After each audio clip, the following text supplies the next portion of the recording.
Welcome. We're excited to have you here today at our event. Startup Grind Tallahassee is all about building friendships and not contacts, about giving first and not taking, and helping others before you help yourself. I could not be more excited to have Eric here with us today. Eric Grant is the Vice President and General Manager of CivicPlus. MuniCode was acquired by CivicPlus, which is really exciting. The journey to acquisition is the topic that we'll be talking about, and a little bit about Eric Grant. He's an experienced CEO with a demonstrated track record of success working in the information technology and service industry. He is skilled in strategic planning, business development, nonprofit organizations, intelligence analysis, strategic acquisition, and operations management. He is a strong business development professional with degrees from the United States Navy Academy, from Georgetown University, and a Doctor of Law, JD, focused in banking, corporate finance, and securities law from University of Virginia School of Law. Eric has faced extreme real-world leadership challenges while serving as a tank platoon commander in the United States Marine Corps. A little bit about CivicPlus. With history dating back to 1998, CivicPlus has been bridging the gap between local government and their residents for over 2 decades. Though the use of its integrated technology solutions, CivicPlus empowers local government to create consistent, positive, and simple civic experiences. CivicPlus offers municipalities adapting to new expectations for digital government interactions as a partner in building easier and simpler government and civic interactions. With more than 20 years of experience, CivicPlus has earned the trust of over 12,000 customers and their 100,000 local government users and over 350 million residents that use their services. With that, I'm going to let Eric tell his story, his journey of how he got here. Those accomplishments are incredible. They're vast. And what we hope with Startup Grind is to bring the experience, the lessons learned, the journey that it took to get to those achievements. Eric? Robert, thank you very much. I appreciate it. Thank you all for joining us tonight. When I first got the invitation by Julia, I was really excited. The title, The Road to Acquisition. It's a long one. And so that's one of the things I want to share with everybody tonight is sort of that process and that evolution. I've got a lot of scars and wounds and things that I've learned from it. And so hopefully the things that I've learned and our team have learned will help folks out. But like you said, by way of background, prior to coming to MuniCode, I had the privilege of serving in the United States Marine Corps. Loved it. Enjoyed that tremendously. I got to serve with 1st Tank Battalion, 1st Marine Division out in 29 Palms, California. And that's kind of where this journey began. After I got back from Operation Enduring Freedom, I started thinking, I might want to try something different. My first son was born while we were on deployment. We left on August the 13th, 2001, and we all know what happened just about a month after that. So unfortunately, I missed the birth of our son. But when we got back, we said, you know what, let's try something different. I had this crazy idea that maybe I'd want to go to law school and maybe I'd want to run for office. And I had completely disabused myself of running for office, but it did still lead me to law school. So imagine coming home, and at the time we had 1 child. We had just found out we were pregnant with our 2nd child. And I walked into the kitchen and I said to Sarah, I think I want to go to law school. And she said, that means we're not going to have an income for 3 years? I said, yes. She said, we're having a baby in a few months. I said, yes, ma'am. Why do you want to do this? And so I explained the why to her. And at the end of that, she said, if that's what you think is best for our family, let's do it. And so that was really one of the first lessons that I wanted to share with everybody tonight is that when you have an idea like this, whether that's starting a new company, whether that's a new business venture going to a new city, you've got to have support. You've got to have people that will back you up and who will love you and who will give you that reassurance. There's going to be a lot of people out there who say you shouldn't do this, that it's a crazy idea to do this. You're going to even hear those things in your own mind. I can assure you that as I would go to bed at night, I'd be like, okay, we're going to go really in debt. We're going to have no income, and I've got kids. This is not a good idea. But the family was there for me. And so if you have that support network, and if you can push the naysayers out of your mind, that's huge in it. So went to law school. It was not easy. I don't know if anybody's ever heard of the book 1L, but the nightmares that are in that book are absolutely true. It is hard. It is challenging. I ended up finding out, I went to UVA Law School and found out that I got to go there largely because I was a Marine. And it made sense because I was not as smart as anybody else that was in that room. But I distinctly remember a time when I was about to quit. We had started really going into debt. My wife had taken on a job, and I hadn't been doing well academically. And I was like, this is not going right. I've done the wrong thing for my family. But my mom, my wife, my dad, everybody came together and said, you can do this. And again, you've got to have that network of folks who are going to believe in you and who are going to be there to support you in that decision. I'll never forget a conversation I had with my dad, and he said, you know what, Eric, you're a Grant. We're not that smart, but we work really hard. And I didn't forget that. And so I just kept working and working and working and made it through. But that's what eventually led me here to Tallahassee, and have loved my time here. 1 second. Like you said, I worked for a company called Municipal Code Corporation. So when I got to MuniCode, started as a vice president, then became president, and then CEO. And when I got to the company, one of the things that really struck me was that there was this ethos, this idea of there's got to be a better way. There has to be a better way of doing what we're doing. And that started with our founder. We were started in 1951 by a gentleman by the name of George Langford, who actually was in the second wave at Normandy. So when you've seen Private Ryan and the PT boat doors that go down, that's what he did. He survived that, helped to liberate Europe, and then came back and used the GI Bill to go to actually UVA Law School. And so that idea of there's got to be a better way has always been in our minds and has never left us as a company.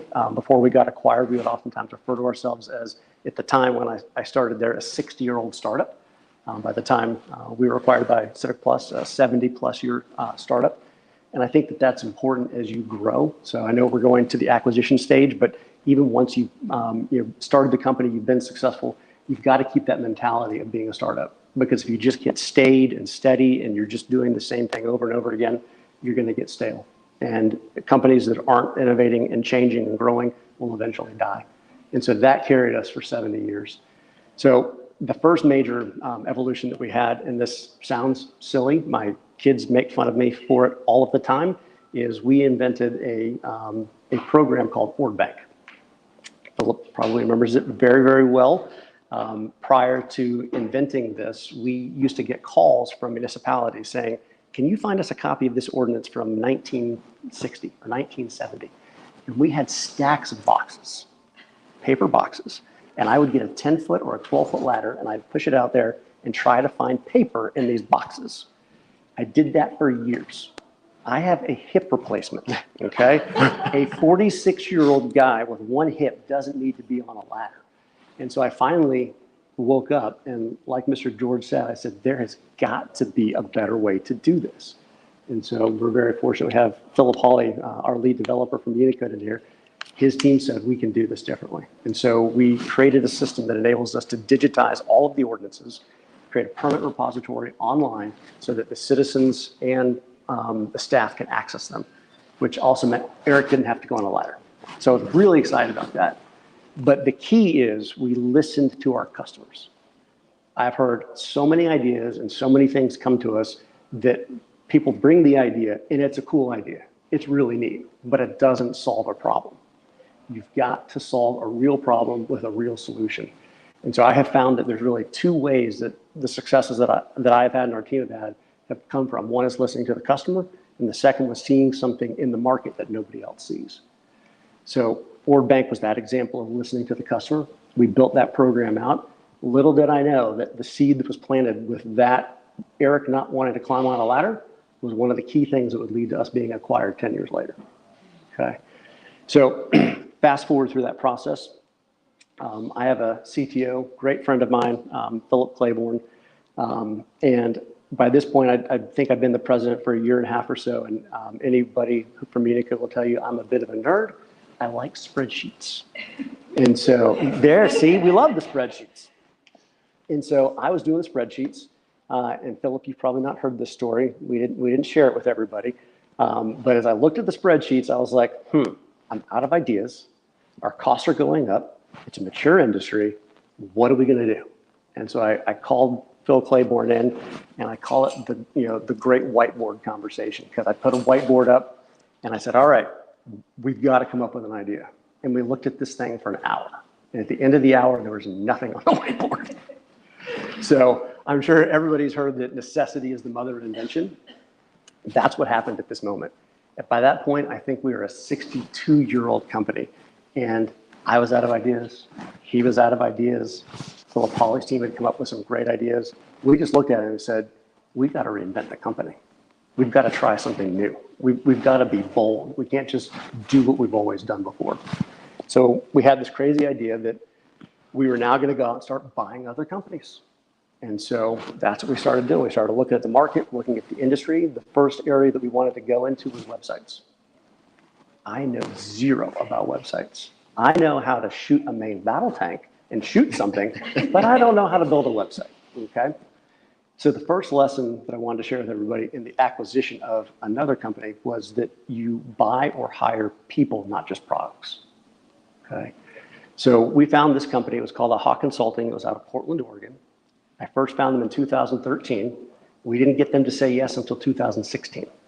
So it took 3 years of friendship building, relationship building. The owner of the company, great friend, Brian Gilday, he also went to the Naval Academy, so we had an instant connection there.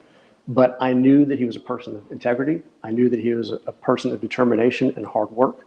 And so the more that I got to know him, I said, I don't know the technology, but I know the person.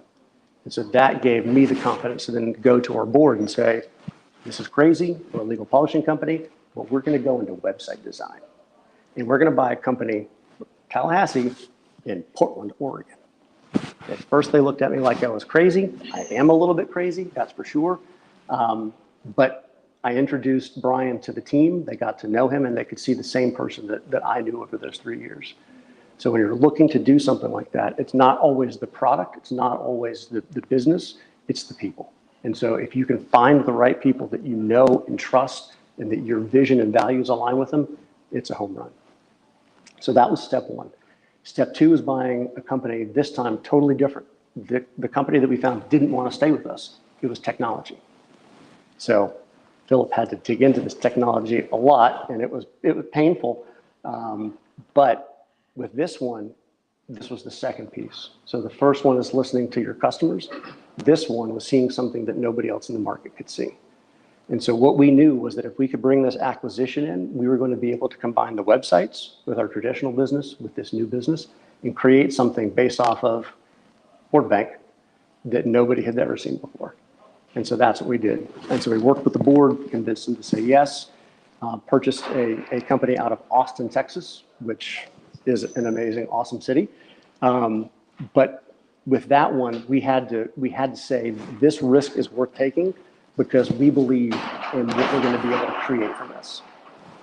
Little did we know, the thing that we created, we call it the circle of governance. So integrating all of these pieces together started catching attention. And it started catching a lot of attention. In 2019, the wave sort of opened up. And so private equity was everywhere. Strategics were everywhere. It was just phone call after phone call. And so we started keeping track by, at first, the month, then by the week, and then by the day of how many people are calling us. We didn't realize what it was that we created. We just knew that it was serving our municipalities and the residents extremely well. But ultimately, we got so much interest that we said, okay, maybe we need to look at this. But for anybody who does grow their business to this point in its lifespan, I would highly recommend that you do what we did, and that was to establish guideposts. And so we sat down and we said, what are the most important things to us as a leadership team as we look at potential acquirers? And so for us, it was whoever we go with is going to take great care of our employees. They're going to take amazing care of our customers. And then the last thing was valuation. And it was the last thing. We wanted to make sure that whoever we said yes to was going to have the same values that we did. And so you've got to have those guideposts, because when you go through this process, people come at you. There are phone calls with 5 attorneys, 6 accountants, multiple, people that are working in engineering that, forget more than I'll ever know, right? And so if you don't have those guideposts to be able to look to as your North Star, you can get lost, because you get to a certain point where all of the data requests and the questions they're asking you and the back and forth, it becomes overwhelming. We were working 14, 15-hour days, round the clock, 7 days a week. So again, have those guideposts. The next thing that I would say is really important is find a great partner. So if you do get to that point where you're going to go into an acquisition, there are experts out there that know how to do this. Don't try to do it on your own. We found a great partner.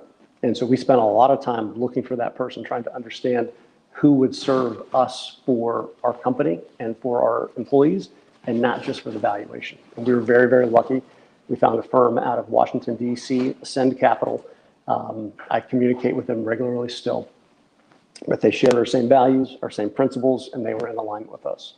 Same thing with your attorneys. You've got to know them and trust them. That team of the M&A team and the attorney team and then our leadership team, we probably had 4 or 5 phone calls a day, multiple hours long, for a long time. And so you've got to trust them. When we were approached with the team that we ultimately said yes to, they said, we want to do this from start to finish in 4 months. So typically when you run a process, you put together what's called a book. You have the pitch book, you put all of this data together, you build it out. That process itself can take 6 months. And then you go to process, and that might take another 6 months, 12 months. We were going to go from no book, no preparation, to deal closed in a matter of months. Everybody said it couldn't be done. The attorneys, the M&A group, nobody. But we did it. And the reason we were able to succeed is because we found the right people. We found the right team that was going to be there for us to help us through that process. Most importantly, we found the company that was going to acquire us that shared our same vision and principles. It was those 3 guideposts: making sure that we're taking care of our employees, making sure that we're taking care of our customers, and then last but not least, what is the right number? So that was huge for us in that entire process. And so for us, going from climbing up a ladder and building Orb Bank and not knowing that thing was going to lead to the integrations with all of the companies that we acquired and build out this circle of governance, never could have imagined it. Just seemed impossible. So sometimes you'll hear people say overnight success. Well, for us, just with Orb Bank, it was a 10-year success, but for the company, it was 70 years. So we were an overnight success, 70 years in the making. So that was sort of our journey from beginning to acquisition. And I would say that the last thing I would leave anybody with that's going to be going through something like this, whether that's the startup or trying to face that blank whiteboard where you're literally out of ideas, or the acquisitions process, is, I'm sure everybody here has read the book by Simon Sinek, Start With Why. You've got to start there. For me, it's always been clear, whether it was my decision to go to the Naval Academy, to become a Marine, to go to Unicode, it was to serve. And so if you know what your why is, and that's deeply rooted in who you are, then when all of that pressure is on and all of those things are flying at you, whether it's the attorneys or the accountants or the IT due diligence that was amazingly detailed, you're going to be overwhelmed. You're going to be overwhelmed in a startup. You're going to be overwhelmed, when you've got that whiteboard with nothing on it. But it's having your why and knowing why it is you get up every day, why you go to work, why you stay up until midnight, 1, 2, why you work on Saturdays and Sundays, whatever that is. When you have that why, you can push through all of those things. And so that would be my last piece of advice from this is Figure that out. If you don't know what it is yet, take some time, meditate on it, pray on it, have it, write it down, put it on your, your mirror so you can see it when you go to bed, see it when you wake up, put it on your computer screen, because that's what's going to drive you and motivate you through whatever those challenges are. Absolutely. I think that is a powerful statement. If you don't know, Start With Why is on YouTube. There's a whole video on a golden circle. So feel free to take a few moments and look that up. I think it's well worth it. There is a shortened version. I've been living by that. Are you familiar with the term ikigai? No. So that is very similar. So a little bit predates Simon Sinek, but there's a small Japanese village. Are you familiar with centennials? So people who live 100 years plus. And so in this village, there was a lot of people living to 100 years plus, and they couldn't figure out why. And they went and talked with the villages. They tested their food, like the Mediterranean diet. They were able to see why Mediterraneans lived so long. Well, the only thing they could come up with was everybody had an ikigai. They had a reason for being, whether that was the garden of their child or grandchild or just seeing the sunrise. And that actually led to long life. So Absolutely. It can be incredibly empowering. Well, I have a few questions and then we'll open it up to audience. I think for me, could you tell us a little bit about how your background prepared you? I know that being a tank commander and then leading a company, even going to law school, there's a little bit of what drove you through that process and that you think or feel led you to that CEO role or that VP role that you have now? Yeah. So when the opportunity first came up to go to Municode, I wanted to understand what the role was there. And so I asked different folks, and it came down to know how to read, because it's the law, and know how to lead, right? So I don't know anything about websites. I can't code. I think it was a gentleman came in earlier and said, "Are you an engineer?" I said, "No, I am not an engineer." But I think I have an understanding of what it takes to help people achieve things. And so if you're committed to people and to making people better and to helping them to better themselves, that fundamental of leadership carries through everything. Not knowing how to build websites, not knowing a ton of those things, learn how to be a good listener. God gave us 2 ears and 1 mouth for a reason. So listen to the people around you, understand what they're doing. Make sure that you've got great people around you who can figure these things out. Why we're so lucky that we had and still have Philip. You've got to surround yourself with people who are excellent and share your same vision and values. So I think in the big picture, does being a tank platoon commander translate itself to coding a website? Absolutely not. But it's about people, right? The people that are engineers, the people that are in marketing, that are in sales. Ultimately, they don't care what you know until they know how much you care. And so if you can let that guide you and that desire to serve people and to help people and to help motivate them to raise up to levels that they didn't even think possible, I think that really comes through and helps to prepare you for being a leader of some sort. Absolutely. Talk us through the process of an acquisition. You mentioned goalposts, but what's the approach in those conversations that you're having, those meetings that you're having leading up? And I love the fact that you were able to get it across the line in such a short amount of time, but that takes real knowledge, real experience. What were some of the things that you brought to the front to make that possible? That's a great question.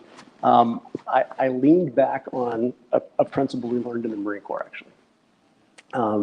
Probably know it. Slow is smooth and smooth is fast. Okay?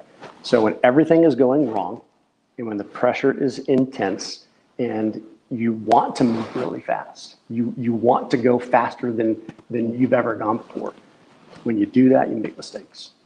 And so if you can slow down, if you can think, if you can analyze the situation and then act smoothly and deliberately, that will actually be faster than if you had tried to speed yourself up. And so we as a leadership team had that at the very beginning when we entered this process is we're not going to rush. We're going to take our time and we're going to think. Now, is a 4-month period fast? Yes. But in every one of the decisions or every one of the issues that came with us, we didn't just give an answer like that. We would take it, we would think about it, we would analyze it, and we would make sure that we were giving the best possible answer that we could and making the best possible decision. So if you can keep that idea of slow is smooth, smooth is fast, and then back to what I said before, having great partners, right? So your M&A team, your attorneys, anybody that you're using as sort of an advisory council for the acquisition, being able to lean on them, to ask them questions, because if you've got that kind of a mentor with you that can help you through that, which we were very fortunate to have, that wisdom that they've earned from the things that they've experienced over life, whether that was a success or a failure, those mentors can help you through that. Absolutely. Well, you mentioned being a tank platooner and commander and how that has aligned to it.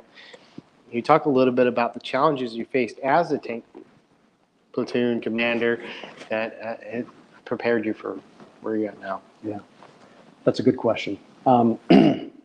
So for me, I think it is a couple of things. For anybody who's had, been in scenarios like that, you need to be able to trust the people around you. And so I think that the team that we were able to build at Municode, people of unbelievable integrity, people that were committed to the organization and to the employees first before themselves. When you can have that, like you do, whether that's being in the Army or being in the Marine Corps, is so important. You've got to be able to look to the person to your left, ask them a question, and know that the answer to that question is right 100% of the time. So I think that's important, is being able to build that kind of team over time so that everybody does trust one another. And then I would say another piece of it is being able to relate to people. When you're in the military, it really is, it's the melting pot of America. We had, we're all one, we're together, no matter what. And so being able to empathize with people, being able to understand that, behind that cannon or behind that M16 is a human being who has a mother and a father, a husband, wife, partner, children, whatever that is. When you care so much about that person that you'll do anything to help them, that carries itself over into leadership in the civilian world. And so I really do think that that's critical, is really understanding what's inside your team's hearts and what inspires them and motivates them, and making sure that you do the very best you can to take care of them. Absolutely. I think any veteran can relate to that, myself as well. I think one thing that I learned bringing into the civilian world is that it takes a lot more to build that on the civilian side. In the military, you know that no matter what, you're going to take that hill with that guy to your right and the girl to your left. In the civilian world, you have to really work at those relationships to get to that point. And then once you're there, they're rock solid. Mm-hmm. The next question we have for you is, when you talk about challenges, and the current challenge for most tech businesses is finding and retaining talent, in your experience with Municode, now at CivicPlus, what have you found to work in a post-pandemic era? So that's a great question. I know an expert in technology who may be sitting in this room, who doesn't ever want to go back to the office. And so that's a reality, right? If a tech company is going to come out and say, everybody back to the office, be prepared for a third of the people to come back, maybe even less. And so I think that we've learned a lot through the pandemic, which is, in some cases, we saw our productivity go up, right? And I think that we have learned how to do great and amazing things remotely. And so I think that that's important for us, is to be able to recognize that. But I think it also has challenges, right? One of the things that I am missing most right now is that camaraderie and that esprit that we used to have. And I think that that's going to be a big challenge for businesses going forward, is if you had a company before the pandemic, you had, and we did this at Municode, you had Olympic Games. We used to have, we had a whole thing called Municode Olympics. You have Thanksgiving parties, you have Halloween contests, you have, Christmas and Hanukkah parties. You had those moments that you were together, that you celebrated things with humanity, right? And so when you went into the pandemic, you had that existed. And that kind of camaraderie will last for a while. But as people who worked at the company before the pandemic begin to move on to new opportunities and new people come in, we now have employees that have never been to the office. They're simply hired, trained remotely, and work out of their office forever. How are we going to, as a nation, as business leaders, have that same kind of camaraderie 5 years from now, 10 years from now? So I don't know the answer. I don't know the exact answer, but I think that we need to find a balance between that flexibility for allowing people to have a hybrid work from home. But I do think that there's tremendous importance in us being able to come together as people. So a bit of a merger from the pre-pandemic world where you had that camaraderie, where you're able to do those in-person events, but not completely getting rid of that remote. Yeah. So more of a hybrid model. Absolutely. What advice do you give to entrepreneurs or anyone who's just getting started? Kind of along the lines of, if you were to look back and start over 70 years ago in Minicode, what would you do differently? What would you have done sooner? So I can't go back to 70 years ago. I'm not quite that old yet. But I think it's a couple of things.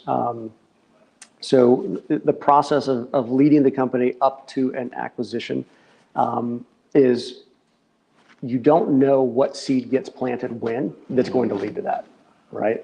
And so we knew that we had to keep innovating. We had to keep coming up with new ideas. We had to be willing to take risks. But when we developed, OrdBank, we had no idea that it would change things the way that it did. So one is just keep having that, listening to the customer, trying to understand what's important to them. When you do that, the ideas will come. So I think that was really important for our success. And having an amazing team, right? You can't do it on your own. When we said, hey, this is the direction we're going to go, I couldn't go convince the board to start buying companies on my own. I had to have the leadership's buy-in. They had to believe in the vision. We had to put a team together that was, capable of carrying that vision out. And so I think that's really, really important is having that team believe in it. And then I would say the third thing is executing, right? So you can have a great idea and you can see things other people can't see. But if you can't execute, if you can't block and tackle, like the Colts can't do, and it breaks my heart every Sunday, then it doesn't matter how great your idea was. You've got to be able to be excellent on customer service. You've got to be excellent in development. You've got to be excellent in marketing. All of those pieces have to work. And so once you've sort of set that stage for the vision and where you want to go, you've got to roll your sleeves up. You've got to be in it, and you've got to be executing, top notch every single day. Absolutely. What is a motto you live by your life? I know you mentioned the start with why. Is that your core, or do you have others? That is at the core. What is my motto? It really is, faith, family, and friends, right? So, my faith in God, the support of my family, and taking care of the people that are close to me. Absolutely. What are key attributes you believe leaders should have? That's a great question, too. That's a great question. What do you think?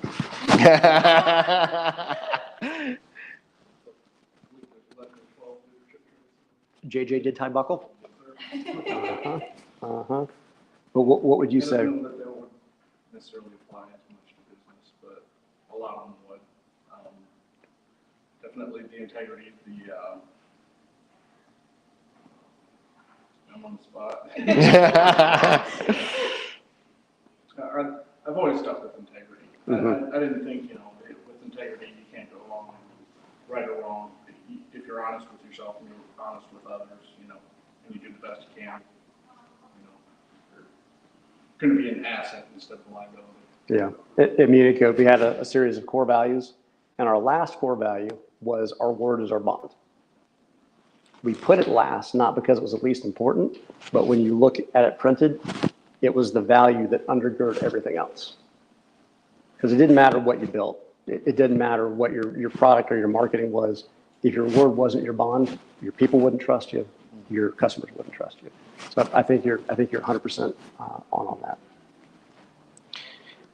Since the merger with CivicPlus, where do you hope to see the local Minicode in the next few years? What can you share with us? It's exciting. It really is. And I asked Philip, I said, did we make the right decision? And he said, yes. So that made my whole day. But it's a couple of things. One, it's been really, really exciting to be able to see our employees take on new jobs. So MuniCode for Tallahassee was relatively big. We were about 180 employees. But now that we've joined with CivicPlus, we went from 180 to 600. CivicPlus just bought 3 more companies. So we've gone to 900. We'll be closing in on 1,000 here pretty soon. We went from serving municipalities in the United States to now serving governments in multiple countries. So we now have offices in London, in Denmark, in Australia, in San Francisco, in Raleigh, still the Portland office, and Tallahassee. So to be able to open that world up for our employees is remarkable. And so anybody who lives in Tallahassee that wants to work for a global company that is growing unbelievably fast, that shares those values of take care of your employees and take care of your customers, come to CivicPlus. We've got that. You can have all of the wonderful things that we do love about Tallahassee, being able to go outside, being able to go and be the coach of your kids' soccer teams, but work for a company in Tallahassee that reaches globally. So that's really, really exciting. Where we're heading, continuing to grow, making sure that what we're doing is serving our customers well. We had the idea of what was called the circle of governance. CivicPlus has a very similar idea, which is the circle of service. Our vision was strengthening democracy. Theirs is making government work better.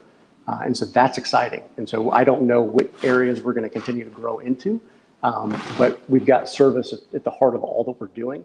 We put our customer first, and we design things that actually solve problems for people and help make their lives better. And so now we're doing it not for the 4,000 customers that we did with MuniCode. We're doing it for over 12,000, and we're doing it in multiple continents. That's really exciting. Impressive. No, this is my last question. So take some time as Eric answers the question to think of your own. So we're about to open the floor to Q&A. So this last question kind of leads off the previous one. And you mentioned some of the reasons, but why Tallahassee, and why do you still stay in Tallahassee now that you have this international organization that has offices all around the world? Yeah, that's a great question too. So by way of background, I was born in Pensacola, then moved to Texas, then Virginia, then to Kentucky, then to California, then overseas, then to Virginia, then back to here. So I've been to some different places. But what I've really enjoyed about Tallahassee is raising our family here. It's been a fantastic place for us to raise our family. There's great community, wonderful schools. It is not uncommon here on a Friday. It might be noon. You take some time off, some PTO to go see your kids, in whatever pageant they're doing, whether it's the Halloween one or the Thanksgiving one. And you get there, you think you're early, but it's packed. And it's packed because there's parents everywhere. Prior to moving here, we lived up in DC. Not going to happen. You would go and you're the first one, and you might be the only one to show up. Not that that's always the case, but in Tallahassee, that really is in the ethos of I think, our community. Your friends are helping to coach the Little League games, and they're helping to coach football games. And so to me, it has been fantastic to be able to be involved in that way, and to be able to take the time to really be with my family. And so I've loved that. I think that we've got some great leadership. I think that what y'all do here at Domi is fantastic. And you were telling me over the last 8 years, $300 million of impact. That's phenomenal. So having helped Cuddlesoft and Divvy Up Socks and all of these different groups that have started and just blossomed, that kind of economic impact I think is exciting, right? So if you want to come to a place that is beautiful, if you want to go for a mountain bike ride and have unbelievable trails and to be able to see eagles and fox and all of it, you might see a gator out there. Yeah. All of the fun things that you can do outside, but then also to be a part of a company like CivicPlus or to work with Domi. You're only 40 minutes from the beach. There's just so many things here that are wonderful families and career opportunities. I completely agree. With that, we'll open the floor to Q&A. First question. To follow that too, because yesterday with the talking conference, a lot of companies expressed how hard it is to convince people to potentially move here or stay here, or even talent will stay here a couple of years after college and then move away. But would you say that, like, I feel like it would be great if there was a collaborative effort from local businesses or tech companies to tell that story of why it's so great to live here in Tallahassee. And you pretty much highlighted everything for why we, as a family, at least for Philip and I, decided to stay too. Because you can live a work-life balance. It's possible here in Tallahassee. And I guess my question is, like, what do you think about that kind of idea? Could we make that happen where we have like a video or something that really captures that? Yeah, I do. It takes leadership, right? And so there's got to be people committed to doing that, both on the business side and on the local government side. I think that talent and that commitment is there. And so I think those opportunities definitely exist. But we do need to do a better job telling our story and getting that out there and letting people see. I think that as a community, we need to do some things that would attract or keep the people who are graduating from FAMU and graduating from Florida State. Folks, we've talked about it for years, but having, a downtown that's open past 10 o'clock at night, right? where you can go places and do things. We've got to be honest with ourselves and say that if we want a 22-year-old or a 23-year-old to look around and say, wow, Domi's really cool and CivicPlus is really cool, but what am I going to do on a Friday night? You're not going to win that battle, because as cool as you and I are, I mean, honestly, there's got to be things for a 22 or 23-year-old to want to stay and do. We have this phenomenon. I noticed it when I first moved to Tallahassee. I'd be on a soccer field and I'd be talking to a parent. Oh, where did you go to school? Florida State. Oh, okay. Well, where have you been? Miami. Why'd you come back? To have kids. So I called it the Tallahassee boomerang, right? And so I think Tallahassee is really good at doing that, but we lose that gap from 23 to 35. And so we've got to have things here that will encourage folks, not just beyond the jobs, but in that, that lifestyle that will make people say, yeah, Tallahassee is a really fun place for me to be at the age of 25. I 100% agree. Hello. My question is, what mentalities do you think separate the growing startup versus the solopreneur and the employee? That's a great question. Yeah. So I think that if you're going to be a startup, right, and you're going to ask of the employees in a startup to take that ride with you, they need to have equity, right?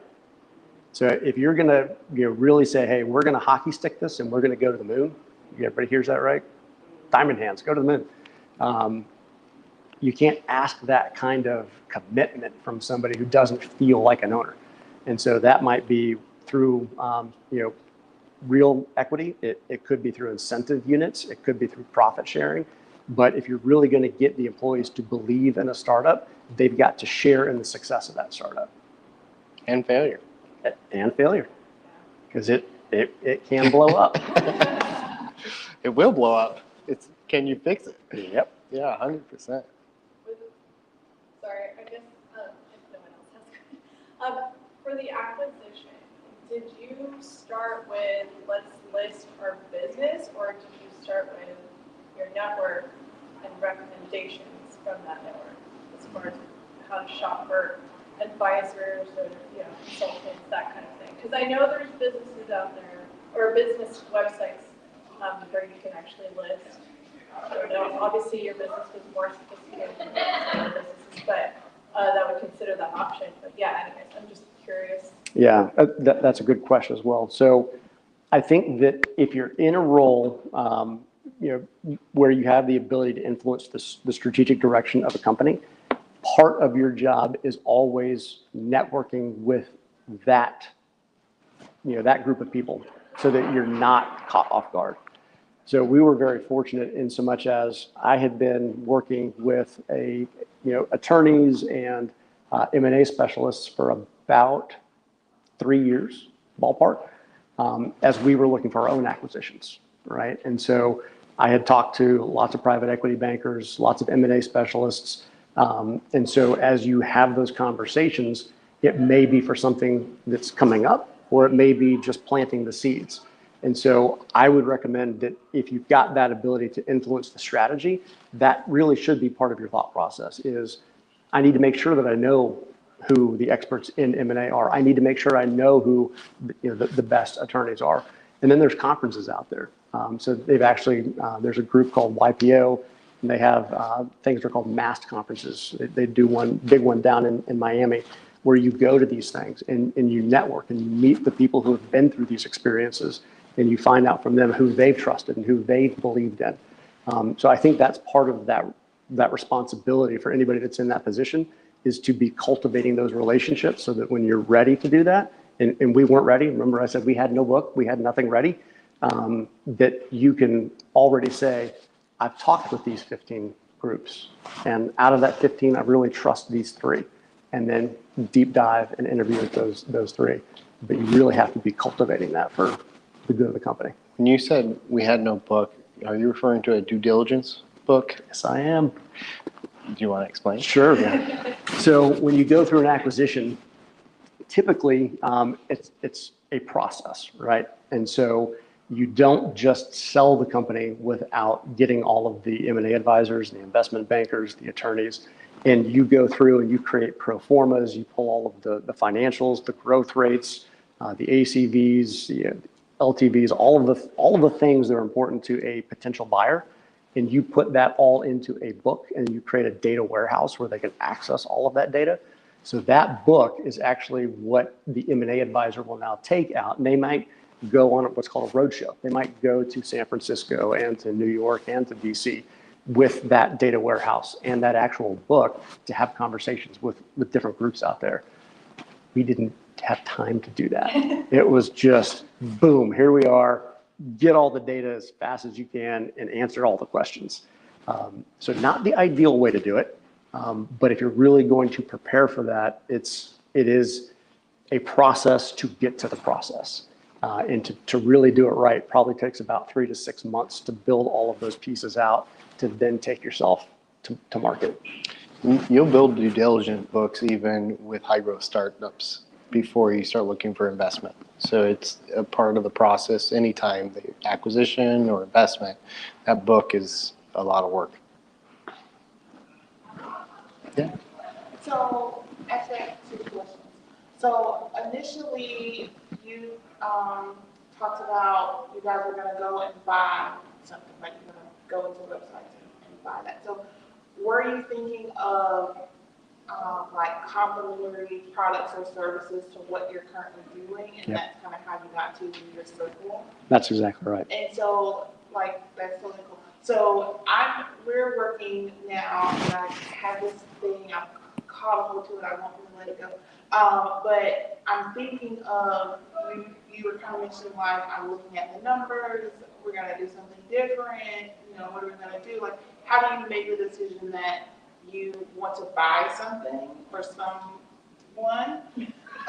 Yeah, like, how do you want to buy that, and then, like, financially, how do you say, if the numbers aren't looking like I want them to look, that it's best to buy something in the midst of? Yep, I get your question. So it's a conversation that a company should always be having is, if I have an idea, do I buy it or build it or partner? Okay, so those are really the 3 main areas that you can go with. Partnerships can be really rewarding, but they can also be very challenging, right? Because who really owns it? Who owns the relationship? Who owns the technology, the development work, all of those things. So partnerships can be successful, but a lot of thought and collaboration needs to go into building out a successful partnership. And both sides have to be committed to it, right? If one side's not committed to it, it's going to be very difficult for it to succeed. The next is to build, okay? So that is, if you can do it, building is far more economically feasible, right? Because you can have that idea, you can have your engineering team, you can begin to build out that product, you can create voice of customer, you can create beta groups, you can go through all of the testing to make sure that you have your product ready to market, but that takes a long time.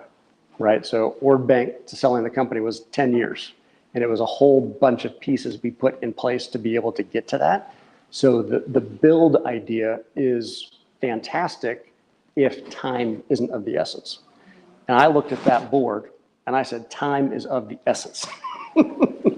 And so we landed on buy, right? And so to be able to finance that, you've got to be able to say, okay, are we going to do this by borrowing? Are we going to take out debt to do this? Or are we going to finance this with our own cash flow? If you can do your own cash flow, that's the best way to do it. Debt used to be very cheap, like 2 weeks ago, and now it's not anymore. And so that's what everybody wanted to do. They wanted to, leverage and take on debt and do those things. Well, you can do that until times get tough, right? Because when time gets tough, the person that you borrowed the money from is going to want the money back, right?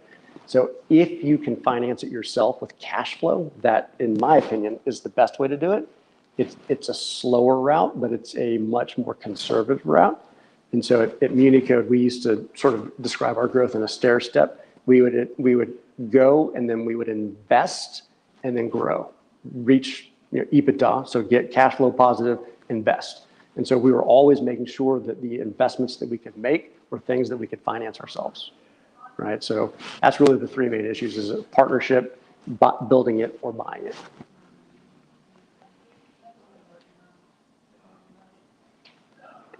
Happy to talk to you more about it if you want to shoot some ideas around.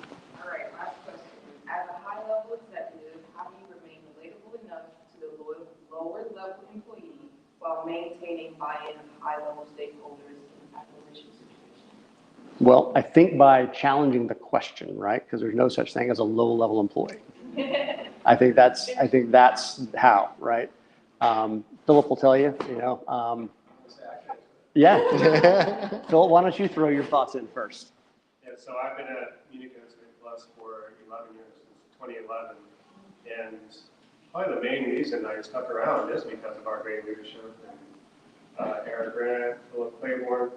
And even when I saw Eric today, I reminded him, or others, that Eric and I used to work out at 5:30 a.m. at Leon High School. And I never thought of leadership team or Eric as these ones who are on a pedestal, who are unrelatable. But Eric would visit, the IT offices. He would make jokes with everyone. It was just like, we call it the MuniCode family, right? And maybe he was a big brother.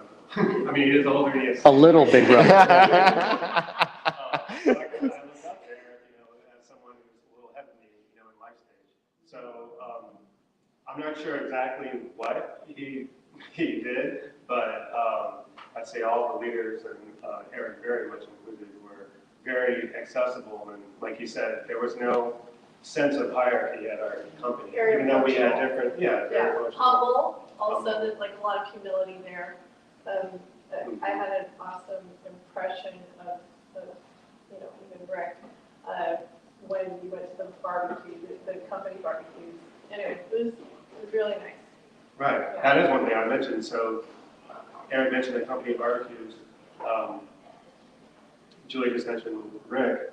He was, part of the leadership team. He would be behind the grill for everybody, So all the leaders, they really took attitude of service. And we haven't mentioned this also, but he has a background, he's Jag, right? I don't know. Like, that is amazing. Like, the Jag TV show, like that was The longest running, Yeah, awesome. Anyway, Grant family is amazing. Oh, thanks. But to answer your question specifically, I think it's just leading with a servant's heart. And if that's the approach, then everybody in the team, I think, will feel that. And when you have, that kind of family environment where we work really hard, I mean, there's no doubt about it. Just like a family, we've got chores to do, right?